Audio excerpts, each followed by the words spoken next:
బేతాళ కథలు ఆర్తరక్షణ. పట్టువదలని విక్రమార్కుడు చెట్టు వద్దకు తిరిగి వెళ్లి చెట్టుపై నుంచి శవాన్ని దించి భుజాన వేసుకుని ఎప్పటిలాగే మౌనంగా శ్మశానంకేసి నడవసాగాడు. అప్పుడు శవంలోని బేతాళుడు, రాజా, నీ శ్రమ వృధా అయిపోతున్నదని విచారించకు. సమయం అనుకూలిస్తే ఎలాంటి ఆపద అయినా ఇట్టే తొలగిపోయి శుభం చేకూరుతుంది. అందుకు నిదర్శనంగా నీకు లీలావతి కథ చెబుతాను, శ్రమ తెలియకుండా విను అంటూ ఇలా చెప్పసాగాడు. ఆరావళి పర్వత ప్రాంతంలో మహి అని ఒక చిన్న రాజ్యం ఉండేది. పర్వత శ్రేణికి అవతలి ఉన్న అనేక రాజ్యాలను బల్లాటుడనే యవనరాజు జయించి మహాక్రూరంగా పరిపాలించసాగాడు. బల్లాటుడు మహాబలశాలి. అతని సైనికులు రాక్షసులను మరిపించగలవాళ్లు. అందుచేత అతని రాజ్యంలో చేరని చిన్న దేశాల వాళ్ళు కూడా బల్లాటుడు విధించిన నియమాలకు లోబడి అతనితో సంధి చేసుకున్నారు. మహీదేశపు రాజు కూడా బల్లాటుడితో ఒక అవమానకరమైన సంధి చేసుకున్నాడు. ఆ సంధి ప్రకారం మహీదేశం నుంచి ఏటా 20 మంది కన్యలను 15 నిండిన వాళ్లను బల్లాటుడికి కానుకగా పంపుతూ వచ్చారు. ఈ కన్యలు ఒక కనుమలో ఉండే కూడలి వద్దకు నడిచి రావాలి. ఆ కూడలి కనుచూపు మేరలోకి కన్యల బంధువులెవ్వరూ రాకూడదు. ఈ అవమానకరమైన నిబంధనలకు తల ఒగ్గి మహీదేశపు రాజు ఏటా కన్యలను కానుక పంపుతూ వచ్చాడు. ఇలా ఉండగా ఒక ఏడు రాజకుమార్తె అయిన లీలావతి వంతు వచ్చింది. రాజు అవమానంతో కుంగిపోయాడు. తన స్థితి ఎంత హీనమైందో ఆయనకు తెలిసి వచ్చింది. కాని ఆయన ఏమీ చేయలేడు. బల్లాటుడు మహీరాజ్యాన్ని అరగడియలో కబళించి వేయగలడు. కన్యలందరినీ లోయలోకి తెచ్చి కూడలికి కొంత దూరంలో వారి బంధువులు నిలిచిపోయారు. వీడ్కోళ్లు ఏడవటాలు అయిపోయాయి. కన్యలందరూ కూడలికేసి బయలుదేరారు. అందరికన్నా 100 బారలు ఎడంగా లీలావతి కూడా ఒంటరిగా బయలుదేరింది. వారు మలుపు తిరిగే చోట మరొక మార్గం వచ్చి వాళ్ల మార్గంలో కలిసింది. ఆ మార్గం వెంబడి ఒక యువకుడు ఒక గుర్రాన్ని విలాసంగా స్వారీ చేస్తూ వస్తున్నాడు. తన వెనుకగా గుర్రపు డెక్కల చప్పుడు విని లీలావతి ఆగి వెనక్కు తిరిగి చూసింది.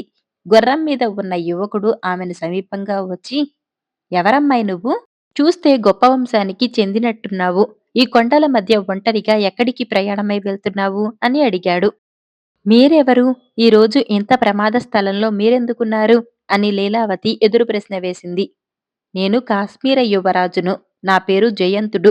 ఏడాది కిందట మా నగరాన్ని విడిచిపెట్టి దేశం తిరిగాను. ఇప్పుడు తిరిగి వెళుతున్నాను. ఈ ప్రదేశం ప్రమాదకరమైందన్నావే, ఇక్కడ నాకేమీ ప్రమాదం కనిపించదే అన్నాడు జయంతుడు. ఈ దారినే ఇంకా కొంత దూరం వెళితే ఒక కూడలి వస్తుంది. అక్కడ 30 మంది విచ్చుకత్తుల సైనికులు వారి సర్దారు ఉన్నారు. యవన సైనికులు, అందులోనూ బల్లాటుడి భటులు, యములు వాళ్ళన్నమాట అన్నది లీలావతి. అటువంటి చోటికి నువ్వెందుకు ఒంటరిగా పోతున్నావు? ఏమిటి నీ ధైర్యం అని జయంతుడు అడిగాడు. నేను ఒంటరిగా పోవటం లేదు. నా వంటి కన్యలు ఇంకా 19 మంది ముందు నడుస్తున్నారు అన్నది లీలావతి. జయంతుడు కొంచెం ఆలోచించి, 20 మంది కన్యలు 30 మంది విచ్చుకత్తుల వాళ్లను జయించగలరా? ఏమి ఆశ్చర్యం అన్నాడు. మీకు అసలు విషయం తెలియదన్నమాట. మా మహీదేశం నుంచి ఏటా 20 మంది కన్యలను బల్లాటుడికి కానుకగా పంపాలి. లేకపోతే ఆ బల్లాటుడు మా దేశాన్ని మట్టు పెట్టేస్తాడు. అతని అపారమైన సైనిక బలాన్ని ఎదిరించే శక్తి మాకు లేదు అన్నది లీలావతి. జయంతుడి ముఖం ఆగ్రహంతో జేవురించింది. ఇంత అనాగరికమా? లోకంలో బలవంతులుంటారు, కాని బలహీనులను ఇలా అవమానిస్తారా? మీ రాజుకు పౌరుషం లేదా? ఏమైనా నేనుండగా ఇలాంటి పని జరగటానికి వీల్లేదు. ఆ యవనుల సంగతి నేను చూస్తాను అంటూ అతను తన గుర్రాన్ని దౌడు తీయించాడు. కొండదారి మరొక మలుపు తిరగగానే అతనికి మిగిలిన 19 మంది కన్యలు కూడలికేసి పోతూ కనిపించారు. వారికి ఇంకా అవతల దూరాన చాలా ఇరుకుగా కొండరాళ్ల మధ్యగా ఉన్నది. ఆ ఇరుకుదారికి ఇంకా అవతల కొంచెం ఎత్తు ప్రదేశంలో ఒక పెద్ద చెట్టు కింద యవన సైనికులున్నారు. జయంతుడు ఆ కన్యలను ఆగమని, మీరంతా వెనక్కు వెళ్ళండి. ఈ 7 యవనులకు కపం లేదు అన్నాడు. కన్యలు ఆగి వెనక్కు తిరిగారు. ఇదంతా కూడలి నుంచి చూస్తున్న యవన సర్దారు 2 భటులను జయంతుడిపైకి పంపాడు. జయంతుడు యుక్తిగా వారిని ఇరుకుదారిలోకి రానిచ్చి ఎదుర్కొన్నాడు. దారి ఇరుకు కావటం సైనికులకు ఇబ్బంది అయింది. వారిద్దరూ కలిసి అతని మీద కలియబడలేకపోవటమే కాక, అతని కత్తిపోట్ల నుంచి తప్పుకోవటానికి కూడా వాళ్ళ గుర్రాలకు చోటు లేకపోయింది. కొద్దిసేపట్లో ఇద్దరూ అతని చేతిలో చచ్చారు. అది చూసి మిగిలిన సైనికులందరూ ఒక్కసారిగా అతని పైకి వచ్చారు. అయితే అతను ఆ ఇరుకుదారి నుంచి ముందుకు కదలక అందరినీ మరింత అవలీలగా చంపేశాడు. వారిలో ఒక్కడైనా అతనితో నిజంగా యుద్ధం చేయలేదు. ఒకరినొకరు అడ్డం వస్తూ అందరూ అతని చేతిలో తేలిగ్గా చచ్చారు. చచ్చి దారికి అడ్డంగా పడి ఉన్న సైనికులను దాటుతూ జయంతుడు చెట్టు కింద సర్దారు నిలబడి ఉన్న చోటికి గుర్రాన్ని నడిపించాడు. వాళ్ళను చంపితే చంపావు, నా చేతిలో చావు, ముందు గుర్రం దిగు అన్నాడు సర్దారు. అతను నేల మీదనే నిలబడి కత్తి దూసి యుద్ధానికి సిద్ధంగా ఉన్నాడు. జయంతుడు గుర్రం దిగి కత్తితో సర్దారు పైన కలియబడ్డాడు. దురదృష్టవశాన జయంతుడి కత్తి సర్దారు శిరస్త్రాణంలో గుచ్చుకున్నది. శిరస్త్రాణం కింద పడిపోయింది. కాని జయంతుడి కత్తి విరిగిపోయింది. కుక్క, ఓడానని ఒప్పుకో అన్నాడు సర్దారు విజయ గర్వంతో. నీతో యుద్ధం చేయటానికి కత్తి కావాలా అంటూ జయంతుడు చెట్టు కొమ్మ విరిచి దానితో బలంగా సర్దారు నెత్తిమీద కొట్టాడు. ఆ దెబ్బతో సర్దారు కింద పడి చచ్చిపోయాడు. జయంతుడు తిరిగి గుర్రం ఎక్కి కన్యలున్న చోటికి వచ్చి, మీరంతా మీ ఇళ్లకు తిరిగిపోండి అని లీలావతి కేసి తిరిగి, నిన్ను నేను కానుకగా పుచ్చుకుంటాను, నీకు సమ్మతమేనా అని అడిగాడు. మా నగరుకు రండి, మా తండ్రి మనిద్దరికీ పెళ్లి చేసి మీకు తన కృతజ్ఞత తెలుపుకుంటాడు అన్నది లీలావతి. లేదు, నేను త్వరగా మా దేశం చేరుకోవాలి. మీ తండ్రి నీకు అదివరకే వీడ్కోలు చెప్పాడు. నన్ను పెళ్లాడదలిస్తే నా వెంట వచ్చేయ్ అన్నాడు జయంతుడు. లీలావతి అందుకు సమ్మతించి అతని గుర్రం మీదనే ఎక్కి అతని దేశం వెళ్ళిపోయింది. అక్కడ వారికి వివాహం జరిగింది. వారు సుఖంగా ఉన్నారు. బేతాళుడి కథ చెప్పి, రాజా, నాకొక సందేహం. మహీదేశపు రాజుకు అంత మహోపకారం చేసిన జయంతుడు ఆయన వద్దకు వెళ్లి ఆయన కృతజ్ఞతలు అందుకుని లీలావతిని ఆయన చేతుల మీదుగా ఎందుకు కన్యాదానం పుచ్చుకోలేదు? లీలావతిని తీసుకుని తిన్నగా తన దేశానికి ఎందుకు వెళ్ళిపోయాడు? లీలావతిని తిరిగి చూసుకుని ఆమె తండ్రి ఎంతగానో సంతోషించేవాడే కదా! ఈ సందేహానికి సమాధానం తెలిసి కూడా చెప్పకపోయావో నీ తల పగిలిపోతుంది అన్నాడు. దానికి విక్రమార్కుడు, మహీదేశపు రాజుకు జయంతుడు చేసినది మహోపకారం కాదు, తీరని అపకారం. బల్లాటుడి భటులను చంపి కన్యలను తిప్పి పంపిన మాత్రాన మహీదేశానికి బల్లాటుడి భయం తప్పలేదు, మరింత హెచ్చింది. జయంతుడు అంత సాహసము చూపినది ఒక్క లీలావతి కోసమే. అందుచేత ఆమె తండ్రి ఎదుట పడకుండా ఆమెను తీసుకుని తిన్నగా తన దేశం వెళ్ళిపోయాడు అన్నాడు. రాజుకు ఈ విధంగా మౌనభంగం కలగగానే బేతాళుడు శవంతో సహా మాయమై తిరిగి చెట్టెక్కాడు. దేహశుద్ధి రాసిన వారు టి సూర్యనారాయణ గారు. ఒక గ్రామంలో ఒక రైతుండేవాడు. ఆయనకు రాఘవులు అని ఒక కొడుకుండేవాడు. రైతుకు కొడుకు మీద కొంచెం కూడా ప్రేమ లేదు. ఆయన వాణ్ణి కర్కోటకుడల్లే చూసేవాడు. వాడి చేత చచ్చేట్టు పొలం పని, దొడ్డి పని చేయించేవాడు. రాఘవులు మంచి పనిమంతుడు. అయితే ఏం లాభం? వాడు ఎంత పని చేసినా, చేసిన పని ఎంత బాగా చేసినా మెప్పు ఉండేది కాదు. వాడు పని జాస్తిగా చేసిన కొద్దీ తండ్రి వాడికి మరింత పని కల్పించేవాడు. రాఘవులుండే ఊళ్ళోనే రామి అని ఒక పేదవాళ్ల పిల్ల ఉండేది. రామి కూడా రాఘవులల్లే బుద్ధిమంతురాలు, పనిమంతురాలును. వాళ్ళిద్దరికీ మనసులు కలిశాయి. పెళ్లి చేసుకుందాం అనుకున్నారు. పెళ్లికి రామి తండ్రి ఒప్పుకున్నాడు. రాఘవులు తన తండ్రికి తన ఉద్దేశం తెలిపాడు. నిన్నే పోషించలేక చస్తుంటే నీ బతుక్కు తోడు ఒక పెళ్ళాన్ని కూడా తెస్తావా? అదేం కుదరదు. నన్ను చిల్లి గవ్వ అడక్కుండా పెళ్ళాన్ని పోషించుకోగలిగిన నాడు పెళ్లి చేసుకుందువు కానిలే అన్నాడు రాఘవులు తండ్రి. తన తండ్రి కింద చేసే వెట్టిచాకిరి ఇంకెక్కడన్నా చేసుకుంటే తాను పెళ్ళాన్ని పోషించుకోవచ్చునని రాఘవులకు తోచింది. వాడు ఒకనాడు తండ్రితో చెప్పకుండా ఇల్లు విడిచి దేశాల మీద బయలుదేరాడు. తాను ఇలా పోతున్నట్టు ఒక్క రామికి మాత్రమే చెప్పాడు. పోగా పోగా ఒక అడవి వచ్చింది. ఆ అడవిలో ఒక అవ్వ కనిపించింది. ఆ అవ్వ నెత్తిన కట్టెల మోపు ఉన్నది. అవ్వా అవ్వా, పెద్దదానివి, నువ్వు మోయలేవు, ఆ మోపు ఇటియ్యి, మీ ఇంటి దాకా దాన్ని మోసుకు వచ్చి పడేస్తాను అన్నాడు రాఘవులు. ఏ ఊరు నాయనా? నీ పేరేమిటి? ఎక్కడికి ప్రయాణమైపోతున్నావు అని అడిగింది అవ్వ తన నెత్తిమీది మోపు రాఘవులకు ఇచ్చి. రాఘవులు అవ్వకు తన కథ అంతా చెప్పి, ఎక్కడన్నా పని చేసుకుందామని వెళుతున్నానవ్వా, 4 డబ్బులు చేరినాక మా ఊరు పోయి రామిని పెళ్లి చేసుకుంటాను అన్నాడు. అయితే ఎక్కడికో పోవటం దేనికి రాఘవులు? మా ఇంట్లో పని చెయ్యి. పని చేసినన్నాళ్ళు తిండి పెట్టి ఏడాది అయినాక నాకు తోచినట్టు ముట్ట చెబుతాను అన్నది అవ్వ. అట్లాగే కాని అవ్వ, పెద్దదానివి. నీకు సేవ చేస్తే ఇంత పుణ్యం కూడా ఉంటుంది అన్నాడు రాఘవులు. రాఘవులు ఏడాది పాటు అవ్వ దగ్గర పనిచేశాడు.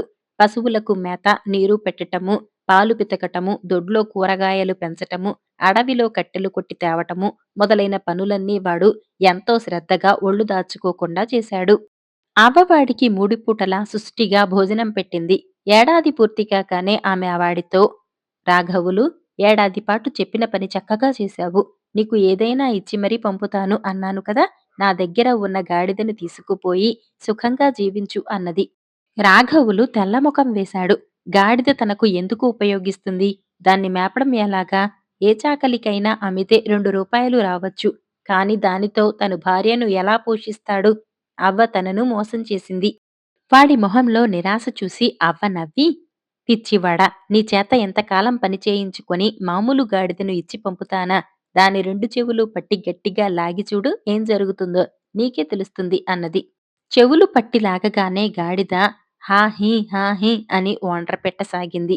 అది అలా ఓండ్రపెట్టినప్పుడల్లా ముత్యాలు, రత్నాలు రాలాయి. వాటిని చూసి రాఘవులు పరమానందభరితుడై అవ్వకు నమస్కారం చేసి ఆ గాడిదనే ఎక్కి తన స్వగ్రామానికి బయలుదేరాడు. వాడు ఒక ఊరు చేరేసరికి పొద్దుగూకింది. వాడు పేదరాశి పెద్దమ్మ ఇంటికి వెళ్ళి, పెద్దమ్మా పెద్దమ్మా, ఈ రాత్రికి భోజనం పెట్టు. ఇక్కడే పడుకొని రేపు ఉదయం నా దారిన నేను పోతాను అన్నాడు. పెద్దమ్మ కొడుకు రాఘవులు గాడిదను తీసుకుపోయి ఇంటి బయట కొబ్బరి చెట్టుకు కట్టేశాడు. రాఘవులు భోజనం చేసి పడుకోబోతుండగా పేదరాశి పెద్దమ్మ, నాయనా, నువ్వు మళ్ళీ చీకటితోనే బయలుదేరతావో ఏమో.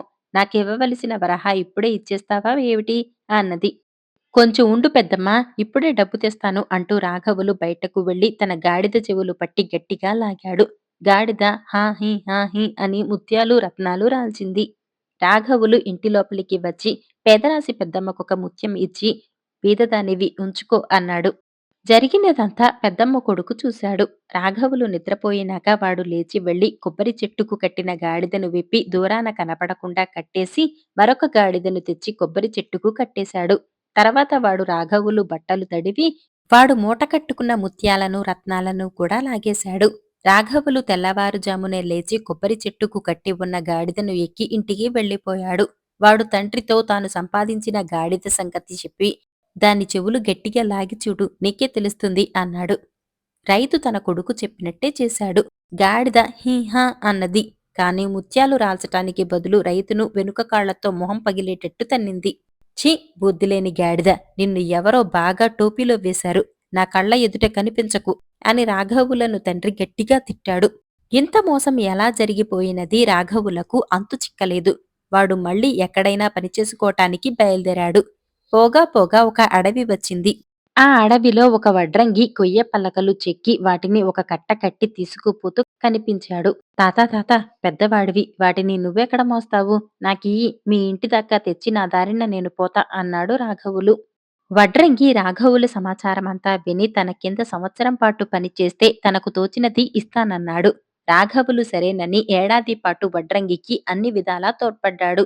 వాడు వెళ్ళిపోయేటప్పుడు వడ్రంగి ఒక కంచుపళ్ళెం ఇస్తూ, ఇది మామూలు కంచం కాదు, అన్నం పెట్టవే కంచమా అని ఎవరన్నా అంటే చాలు పంచభక్ష్య ప్రమాణాలిస్తుంది అన్నాడు.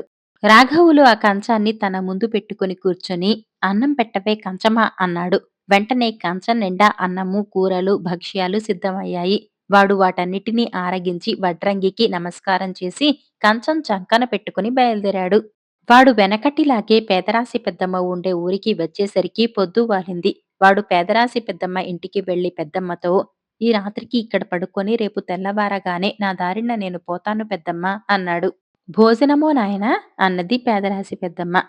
నా దగ్గర భోజనం పెట్టే కంచం ఉందిలే పెద్దమ్మా అంటూ రాఘవులు తన కంచం తీసి, అన్నం పెట్టవే కంచమా అన్నాడు. దానిలోకి వచ్చిన భోజనం రాఘవులు, పెద్దమ్మ, పెద్దమ్మ కొడుకు తిన్న తర్వాత కూడా ఇంకా చాలా మిగిలిపోయింది. పెద్దమ్మ కొడుకు ఒక రాత్రివేళ లేచి రాఘవులు నిద్రపోతూ ఉండగా అతని కంచం కాజేసి దాని స్థానంలో అటువంటిదే మరొక కంచం పెట్టాడు. రాఘవులు దాన్ని తీసుకుపోయి తండ్రికి చూపి, ఈసారి నేనేం తెచ్చానో చూడు అంటూ కంచం బయటకు తీసి, అన్నం పెట్టవే కంచమా అన్నాడు. కాని కంచం ఖాళీగానే ఉండిపోయింది. వాడు అన్నం పెట్టమని ఎన్నిసార్లు కేకలు పెట్టినా అది వినిపించుకోలేదు. మళ్ళీ రాఘవులు పని చూసుకోవటానికి బయలుదేరి వెళ్ళాడు. పోగా పోగా ఒక వాగు వచ్చింది. ఆ వాగు ఒడ్డున ఒక పెద్ద చెట్టున్నది. ఒక వయసు మళ్ళిన వాడొకడు దానిని గొడ్డలితో కొడుతున్నాడు. ఎందుకా చెట్టును పడగొడుతున్నావు పెద్దయ్యా? అన్నాడు రాఘవులు. బాగుకు వంతెన కోసంరా బాబూ అన్నాడు వయసు మళ్ళినవాడు. ఆ గొడ్డలి ఇట్లా ఇయ్యి అని రాఘవులు బలంగా 10 దెబ్బలు వేసి చెట్టు వాగుకు అడ్డంగా పడేటట్టు కొట్టాడు. ఆ మనిషి రాఘవులు చేతి నుంచి గొడ్డలి తీసుకుని మంచి సహాయం చేశావురా బాబూ, నీ కష్టానికి ప్రతిఫలం ఇందా అంటూ చెట్టు కొమ్మ ఒకటి 2 నరుకులు నరికి చేతికర్రలాగా తయారు చేసి ఇచ్చాడు. రాఘవులు మర్యాద కోసం ఆ కర్ర తీసుకుని ముందుకు సాగిపోతూ ఉండగా ఆ వయసు మళ్ళినవాడు, చూడరా బాబూ, అది మామూలు కర్ర అనుకునేవ్. నువ్వు దానితో ఎవరిని కొట్టమంటే వాళ్ళను కొడుతుంది. అందుచేత అది నీకు అన్ని విధాలా ఉపయోగం అన్నాడు. రాఘవులు ఈ మాటలకు ఆశ్చర్యపడి, గాలిని కొట్టవే కర్ర అన్నాడు. వెంటనే ఆ కర్ర వాడి చేతి నుంచి దూసుకుపోయి గాలిని బాదసాగింది. రాఘవులు ఆ కర్రను మళ్ళీ చేతికి తీసుకున్నాడు. వాడు తాపీగా ఆలోచించేసరికి పేదరాశి పెద్దమ్మ ఇంట్లోనే తన గాడిద కంచము మార్పిడి జరిగి ఉండాలని తట్టింది. వెంటనే వాడు ఆ గ్రామం వెళ్ళాడు. ఏం పెద్దమ్మా, బాగున్నావా అని అడిగాడు రాఘవులు. నిన్నెప్పుడూ చూసినట్టు లేదే నాయనా అన్నది పేదరాశి పెద్దమ్మ. అవును, మనం ఈ అబ్బాయినెప్పుడూ చూడలేదు అన్నాడు పెద్దమ్మ కొడుకు. నా గాడిదను కంచాన్ని మీరు దొంగలించారు. ఇప్పుడైనా జ్ఞాపకం వచ్చానా అన్నాడు రాఘవులు. మేము నీ సొత్తేమీ కాజేయలేదు అన్నాడు పెద్దమ్మ కొడుకు. వాణ్ణి తన్నవే కర్ర అన్నాడు రాఘవులు. వెంటనే వాడి చేతికర్ర గాలిలో ఎగురుతూ వచ్చి పెద్దమ్మ కొడుకుకు గట్టిగా దేహశుద్ధి చేసింది. క్షమించు నాయనా, నేరక బుద్ధి గడ్డి తిని నీ సొత్తు కాజేశాం. నీ వస్తువులు నువ్వు పట్టుకుపో, నా కొడుకును కాపాడు అని పేదరాశి పెద్దమ్మ మొరపెట్టిన మీదట రాఘవులు రావే కర్ర అన్నాడు. తర్వాత రాఘవులు తన గాడిద మీద ఎక్కి తన కంచాన్ని కర్రను వెంటపెట్టుకుని స్వగ్రామం చేరి రామిని పెళ్లాడి ఏ లోటు లేకుండా చాలా కాలం సుఖంగా జీవించాడు. కట్నం రాసినవారు టి మాధవరావు గారు. పూర్వం కాంచీపురంలో విశ్వగుప్తుడనే వైశ్యుడికి గుణవతి అనే భార్య, 9 కొడుకులు ఉండేవారు. ఒకప్పుడు వారి వంశం చాలా సంపన్నమైనది. కాని రాను రాను వారి సంపద అంతా తరిగిపోయింది. అందుచేత విశ్వగుప్తుడి కుమారులు అందరిలాగే స్వార్జితం మీద బతకవలసిన స్థితిలో ఉన్నారు. వారిలో పెద్దవాడు రామగుప్తుడు మాత్రమే బుద్ధిమంతుడు. మిగిలిన ముగ్గురు వట్టి అప్రయోజకులు. కొడుకులు ఇంకా చిన్నవాళ్లుగా ఉండగానే విశ్వగుప్తుడు చనిపోయాడు. తర్వాత గుణవతే పిల్లలను పెంచి పెద్ద చేసింది. రామగుప్తుడికి తగిన కన్యను తెచ్చి గుణవతే పెళ్లి చేసింది. ఎందుకైనా పనికి వచ్చేది రామగుప్తుడేనని ఆమెకు తెలుసు. కొద్ది కాలానికి రామగుప్తుడికి ఒక కుమార్తె కలిగింది. ఆ పిల్లకు వసుమతి అని పేరు పెట్టుకున్నారు. వసుమతి చిన్నపిల్లగా ఉండగానే గుణవతికి జబ్బు చేసింది. మందులేమీ పనిచేయలేదు. అందుచేత ఆమె తనకు కాలం సమీపించిందనుకొని తన పెద్ద కొడుకు కోసం కబురు చేసింది. రామగుప్తుడు తల్లి వద్దకు వచ్చాడు. తమ అన్న కోసం తల్లి కబురు చేసిన సంగతి రామగుప్తుడి తమ్ముళ్లకు తెలిసింది. తమ తల్లి ఎక్కడో డబ్బు దాచి ఉంచిందని, ఆ రహస్యం తమ అన్నతో చెప్పబోతున్నదని అనుమానించి వాళ్ళు కూడా వచ్చి చాటున పొంచి ఉండి తమ తల్లి తమ అన్నతో చెప్పే మాటలన్నీ ఆలకించారు. రామగుప్తుణ్ణి మంచం మీద కూర్చోమని గుణవతి అతనితో, నాయనా, మన ఇంట్లో దేవుడి పీఠం కింద రాగి చెంబులో బంగారు నాణాలున్నాయి. కాని వాటిని తాకరాదు. అది వరకు మన వంశంలో కొందరు వాటిని తవ్వి తీయ ప్రయత్నించారు. వాళ్ళు వాటిని తీయలేకపోగా దారుణమైన అపాయాలకు గురి అయ్యారు. అందుచేత నువ్వెన్నడూ వాటి జోలికి వెళ్ళకు. అయితే వాటిని గురించి నీ తర్వాత తరం వాళ్లకు చెప్పి వాళ్లను కూడా ఇలాగే హెచ్చరించే బాధ్యత నీపైన ఉన్నది అని చెప్పింది. అసలు ఆ చెంబు అక్కడ దాచినదెవరు? నీకు తెలుసా అమ్మా అని రామగుప్తుడు అడిగాడు. ఏనాడో మన వంశానికి చెందిన ఆవిడే చనిపోతూ వాటిని అక్కడ పాతిపెట్టి నేను మళ్ళీ పుట్టి వీటిని తీసుకుంటాను. అందాక వీటిని ఎవరూ తాకటానికి వీల్లేదు. తాకితే నాశనమైపోతారు అన్నదట అని గుణవతి చెప్పింది. తర్వాత కొద్దిసేపటికే ఆమె కన్నుమూసింది. తల్లి మాటలను విన్న రామగుప్తుడి తమ్ములు తమ తల్లి పరిస్థితిని కూడా లక్ష్యపెట్టక గుణపం తీసుకుని వెళ్లి దేవుడి పీఠాన్ని తొలగించి దాని కింద తవ్వారు. కొద్ది లోతున 5 రాగి చెంబులు, వాటి నిండా బంగారు మాడలు ఉన్నాయి. చెంబుల మెడలకు ఒక బంగారు తీగ మెలిచిట్టి ఉన్నది. వాళ్ళు చేసే పని చూసి రామగుప్తుడు వారిని వారించటానికి ప్రయత్నించాడు. కాని వాళ్ళు అతన్ని లక్ష్యపెట్టలేదు. అతని తమ్ముళ్లలో పెద్దవాడు చెంబులను పైకి తీయబోయాడు. కాని అవి కొంచెం కూడా కదలలేదు. పైగా వాడు ఆ క్షణంలోనే నెత్తురు కక్కుకొని పడిపోయాడు. అది చూసి మిగిలిన ఇద్దరూ పారిపోయారు. రామగుప్తుడు ఆ చెంబుల మీద తిరిగి మట్టి కప్పి దేవుడి పీఠాన్ని యథాస్థానంలో ఉంచాడు. ఏళ్లు గడిచిపోయాయి. వసుమతి పెద్దదయింది. ఆమె అపురూప లావణ్యవతిగా తయారైంది. రామగుప్తుడు తన కుమార్తెకు తగిన వరుడి కోసం వెతకటం ఆరంభించాడు. నిజంగా వసుమతికి తగిన వరుణ్ణి సంపాదించాలంటే కట్నం కింద చాలా ఇవ్వాలి. కాని రామగుప్తుడి వద్ద అంత ధనం లేదు. ఒకనాడు వసుమతి నీళ్లు తేవటానికి కంపానదికి వెళ్లి అక్కడ ఒక యువకుణ్ణి చూసింది. అతను గుర్రం మీద సవారీ అయి వస్తున్నాడు. అతన్ని చూసి వసుమతి ఎంత అందంగా ఉన్నాడు అనుకున్నది. అదే సమయంలో ఆ యువకుడు కూడా ఆమెను చూసి ఎంత అందంగా ఉన్నది అనుకున్నాడు. ఆ యువకుడి పేరు భానుగుప్తుడు. అతని తండ్రి ప్రసన్నగుప్తుడు కాంచీపురంలోని గొప్ప ధనికులలో ఒకడు. దానికి తోడు ఆయన పరమలోభి. తన కొడుక్కు 1000 మాడలు కట్నం ఇస్తే కాని పెళ్లి చెయ్యనని అంటూ వస్తున్నాడు. నదీ తీరాన వసుమతిని భానుగుప్తుడు తరచూ కలుసుకుంటున్నాడు. వారి మధ్య స్నేహభావం ఏర్పడింది.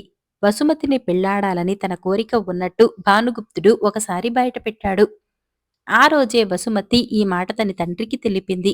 రామగుప్తుడు ప్రసన్నగుప్తుడి వద్దకు వెళ్లి, మా కుమార్తెకు మీ అబ్బాయికి చేసుకోండి.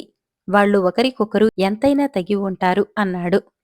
మా వాడికి 1000 బంగారు మాడలు కట్నం ఇచ్చే మాటుంటే పెళ్లి సంగతి మాట్లాడండి. లేకపోతే ఆ మాట ఎత్తవద్దు అన్నాడు ప్రసన్నగుప్తుడు.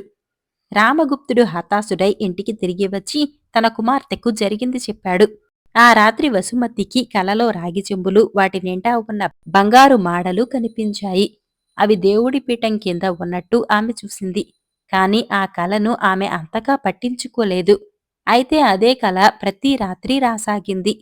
అందుచేత ఆమె ఒకనాడు తన తండ్రితో, నాన్నా, దేవుడి పీఠం కింద 5 రాగి చెంబులలో బంగారు మాడలున్నట్టు నాకు రోజూ కల వస్తున్నది. ఇది నిజమా అని అడిగింది. ఆ మాట విని రామగుప్తుడు అదురుకొని, అమ్మా, నువ్వు కలలో చూసిన చెంబులు నిజమే కాని వాటిని మరచిపో. వాటిని తాకిన వాళ్ళు సర్వనాశనమైపోతారు అంటూ తనకు తన తల్లి చెప్పినది, తన కళ్ల ఎదుట తన తమ్ముడు రక్తం కక్కుకున్నది వివరించి చెప్పాడు. తండ్రి చెప్పిన విషయాలను గురించి వసుమతి దీర్ఘంగా ఆలోచించి ఒక నిర్ణయానికి వచ్చింది. తాను భానుగుప్తుణ్ణి పెళ్లాడలేకపోతే తన జీవితమే కాక భానుగుప్తుడి జీవితం కూడా భ్రష్టవుతుందని ఆమెకు తోచింది. అంతకంటే ఆ రాగి చెంబులలో ఉండే బంగారు మాడల కోసం ప్రయత్నించి తాను ఒక్కతే శీఘ్రంగా దుర్మరణం పొందటం మేలు. ఇలా అనుకుని వసుమతి తన తండ్రి ఎంత లబలబలాడుతున్నా ఆగక గుణపం తీసుకుని దేవుడి పీఠం కింద తవ్వి దాని కింద ఉన్న రాగి చెంబులను అవలీలగా పైకి తీసింది. రామగుప్తుడు నిర్ఘాంతపోయాడు. ఒక్కొక్క చెంబులోనూ 500 మాడలున్నాయి. మొత్తం 2,500 మాడలు. అవి వసుమతి సొమ్మే అయి ఉండాలి. రామగుప్తుడు తన కుమార్తెకు భానుగుప్తుడితో పెళ్లి నిశ్చయించటమే కాక కట్నం కింద 1000 మాడలు ఇచ్చి పెళ్లి మహావైభవంగా చేశాడు.